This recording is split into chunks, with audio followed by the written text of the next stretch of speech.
Now if you look at this question, foci of this ellipse, now you can see that here 16 is bigger than 9, right? 16 is bigger than 9. So here also if you can consider t square is always positive, right? T square. So it's told in the problem t is belonging to the set of real numbers, so t square is always greater than or equal to 0. T square is always greater than or equal to 0. So you compare this with now the major axis is on the y axis, right? So x square divided by b square plus y square divided by a square is equal to 1.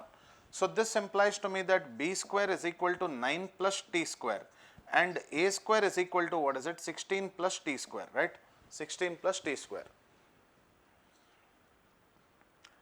Now the question is asking you, a square is equal to b square plus c square. A square is equal to b square plus c square.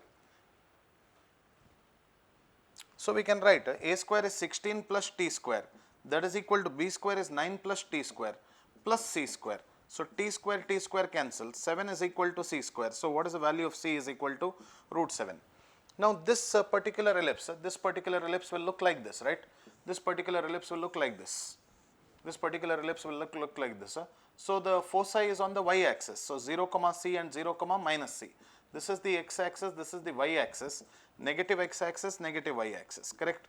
So what will be the foci of this particular ellipse now? Foci of this particular ellipse will be 0, plus or minus c, that is nothing but 0, plus or minus root 7, which is nothing but 0, root 7, 0, plus root 7 and 0, minus root 7, correct or not?